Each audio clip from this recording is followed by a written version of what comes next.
ಹಿಂದೂ ಸಮಾಜ ನಡೆಯುವಂತೆ ಮಾಡಿದಂತಹ ಒಂದು ಕೀರ್ತಿ ನಮ್ಮ ಪ್ರಧಾನಿ ಮೋದಿಯವರಿಗೆ ಇದೆ.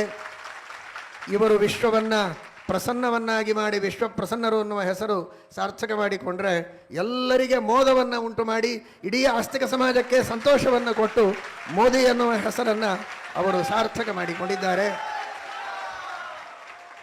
ಅವರನ್ನು ಹೊಗಳುವುದಕ್ಕಾಗಿ ಮಾತ್ರ ಅಲ್ಲ, ಇನ್ನು ಮುಂದೆ ಮತ್ತೆ ಮುಂದೆ ಇನ್ನು ನಿರಂತರವಾಗಿ ಅವರ ಸರ್ಕಾರವೇ ಬರಬೇಕು, ಸನಾತನ ಧರ್ಮದ ಸ್ಥಾಪನೆಯೇ ಆಗಬೇಕು. ಅದಕ್ಕಾಗಿ ಈಗ ಒಂದು ಕೈಯಿಂದ ಒಂದು ಕೈಗೆ ಹೊಡಿತಾ ಇದ್ದೀರಿ. ಆ ಕೈಯನ್ನು ಎಲ್ಲಿ ಒತ್ತಬೇಕೋ ಅಲ್ಲಿ ಒತ್ತಿ ಮತ್ತೆ ಅದನ್ನು ಆರಿಸಿ ತರುವಂತಹ ಪ್ರಯತ್ನವನ್ನು ಎಲ್ಲರೂ ಮಾಡಬೇಕು. ಸನಾತನ ಧರ್ಮ ಜಾಗೃತವಾಗಬೇಕು. ಶ್ರೀರಾಮಚಂದ್ರ ಶ್ರೀಕೃಷ್ಣನ ಸಂಸ್ಕೃತಿ, ರಾಮರಾಜ್ಯ, ಭಗವದ್ಗೀತೆಯ ತತ್ವ ಮನೆ ಮನೆಗಳಿಗೆ ಮನಸ್ಸುಗಳಿಗೆ ಮುಟ್ಟಬೇಕು. ಆ ಪ್ರಯತ್ನಕ್ಕಾಗಿ ನಾವೆಲ್ಲ ಒಂದಾಗಿ ಆ ಕಾರ್ಯವನ್ನು ಮಾಡಬೇಕಾದ ಕಾಲ ಬಂದಿದೆ. ನೀವು ಮಾಡಿ, ನೀವು ಮಾಡಿದರೆ ಸಾಲದು, ನಿಮ್ಮವರೆಲ್ಲರಿಗೆ ಹೇಳಿ. ನಿಮ್ಮ ಮನೆಗೆ ಮದುವೆಗೆ ಆಮಂತ್ರಣ ಕೊಡುವುದು ಕಡಿಮೆಯಾದರೆ ತಪ್ಪಿಲ್ಲ.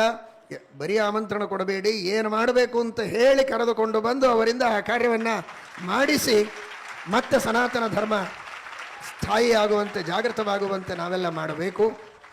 ಇಂಥ